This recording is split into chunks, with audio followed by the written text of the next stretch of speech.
Hey, what's going on, guys? OJ back here with another video, and today we're going to be talking about Korean fighters because they're going to be fighting pretty soon, and I'm very excited to see them because I've been following their careers for quite a while, and I'm very high on both Hyun Sung Park and JunYong Park, the Iron Turtle.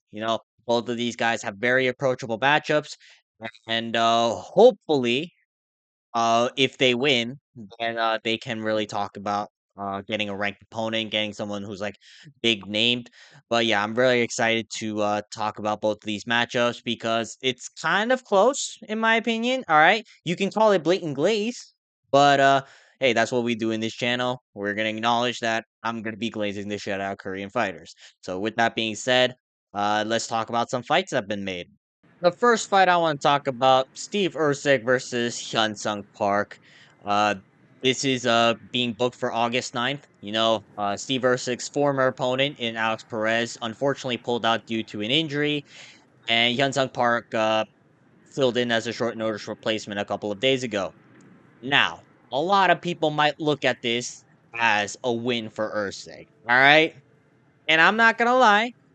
I kind of get it. Erceg had to fight Brandon Moreno, Alexander Pantoja in order, like, over his last, like, three fights. Even Kai Kara France, if you want to put his name in there. And Hyun Sung Park, compared to those names, isn't as established. However, I believe Hyun Sung Park's going to win. All right. Do I have any basis for this? Not really. Hyun Sung Park hasn't really fought the best levels of competition. Like, he beat Carlos Hernandez. He beat Shannon Ross. These guys aren't exactly top level in the UFC flyweight division, but based on what he has been able to show us, I believe in Hyunsung Park's skills. All right. I think Hyunsung Park is going to be more aggressive than Steve Erceg on the feet. I know people glaze Steve Erceg about how technically he looks, and believe me, I glaze him as well at times. However, in his fight with Brandon Moreno. Like, realistically, what has Steve Erceg done damage wise? You know, like, the last time he's been able to, like, critically damage his opponents with strikes is when he cut Alexander Pantoja with an elbow in the third round. And since then, we haven't really seen Steve Erceg being able to fight that effectively. And I think Hyunsung Park, yeah, sure, he might not be as flashy and technical as Steve Erceg, but realistically, Hyunsung Park, I think, is more of a scrapper, and I think that's going to be the biggest difference in this fight. Like, you got to understand that Steve Erceg, he's coming off three losses in a row, and Hyunsung Park, he's going in there with nothing to lose. And also, you got to consider this: if you think Steve Erceg's gonna grapple, like I know some people are gonna point out, oh, he's gonna be able to out grapple Hyunsung Park here because he's a primary grappler who forgot about that stuff. No, Hyunsung Park, he just choked out Carlos Hernandez. Like, not even Tatsuro Taira can choke out Carlos Hernandez. Taira had to knock him out on the feet in order to win that fight, right? Hyunsung Park is taking it to Carlos Hernandez in his own game, and I believe that Hyunsung Park is overall the better grappler. So I can definitely see Hyun Sung Park maybe not get the submission. I know Steve Erceg's scrambles are very good, but I can see him definitely being able to ragdoll Steve Erceg. Steve Erceg is kind of lanky. He's not exactly the strongest. Like, he's very good, like, technique and knowing all the positions.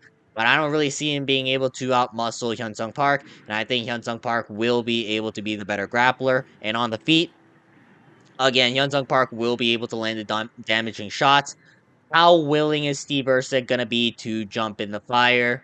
Because you're gonna have to do that against a guy like Hyunsung Park. All right, you're not gonna like point fight at range for five straight rounds against a guy who's as dangerous all around as Hyunsung Park. Maybe not the most technically beautiful, but he's not bad by any means. And again, he watch his fight with Shannon Ross. He's a full time scrapper. So I'm gonna go with Hyunsung Park. I don't know what exactly he's gonna do. Like, he can submit, maybe he can knock him out because Steve Erceg's chin has been questionable over his past few fights. But I'm gonna say that Hyunsung Park will find a finish within the first three, or 4 rounds. Like maybe Steve Erceg can go to a decision, but I'm gonna trust in Hyun Sung Park to win. With by round three, TK or submission. All right, now up next we got Ikram Aliskaroev versus JunYong Park. The Iron Turtle, ladies and gentlemen, is back for Abu Dhabi, and he's fighting Ikram Aliskaroev. Now, I understand that both of these guys have a mutual opponent in Andre Muniz. And Ikram Aliskaroev knocked out Andre Muniz in the first round. Meanwhile, JunYong Park unfortunately got robbed by Andre Muniz, but it didn't look good for him considering how close it was and how dominant Andre Muniz looked when it comes to the grappling. However, I'm going to say this. JunYong Park is not going to wilt like Andre Muniz in the first round. JunYong Park can take some heat. I understand that JunYong Park's chin is kind of questionable, but realistically, is Ikram Aliskaroev just going to blow through him in the first round? I don't think so. I think Ikram Aliskaroev, he's not fighting someone who's like a complete, like a tomato can, who's just like defenseless on the feet, and where like Ikram can just bully them, for like 2 minutes before they ultimately get knocked out.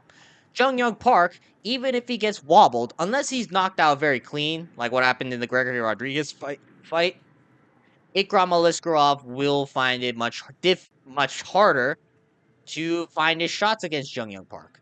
And yes, you can talk about how JunYong Park, he got wobbled a couple of times against Ismail Nurdayev. All right, that was an illegal knee, so we're not going to count that. And also the fact that JunYong Park, he might not be able to implement his grappling against Ikram Aliskaroev. All right, but I'm gonna say that JunYong Park is gonna make it a more uh, complicated MMA fight. Ikram Aliskarev, what does he do? He just marauds forward, plotting in, and trying to knock you out with one or two punches. Occasionally, he'll throw like some head kicks. He never really wrestles, even though like his takedown defense is really good. I can see JunYong Park being able to scrape by a 29-28 decision as he survives the first round, and by rounds 2 and 3, he's gonna be able to pull through because that's what the Iron Turtle does. Now, you can talk about how, oh, Ikram Aliskerov is an elite level power puncher. Is he? Like, he knocked out Andre Muniz, Warley Alves, and Phil Hawes. I'm sorry, that don't tell me anything. All right. And before anyone says, oh, Andre Muniz beat JunYong Park, like, no, he didn't. That was a robbery. All right. Watch the fight back. Andre Muniz should have not have won that fight. So I'm going to say that JunYong Park, again, he's going to win this 29-28. First round is going to be very nail biting for me. I'm going to be panicking throughout the entire first round. But once the first round's done and Ikram Aliskerov starts to slow down, I'm going to ease in and just overall feel more comfortable because I think he's going to be the better fighter in the later rounds. All right, that's going to be it for today's video. Leave a comment down below who you guys think will be the winner of these fights. In case you couldn't tell, yes, I am biased for Korean fighters, but I think that just naturally comes, and I'm not going to deny the fact that I'm glazing, unlike some people on YouTube. And if you guys want to disagree, however, feel free to leave it in the comments down below. But yeah, other than that, again, make sure to like and subscribe, and I'll see you guys next time. Peace.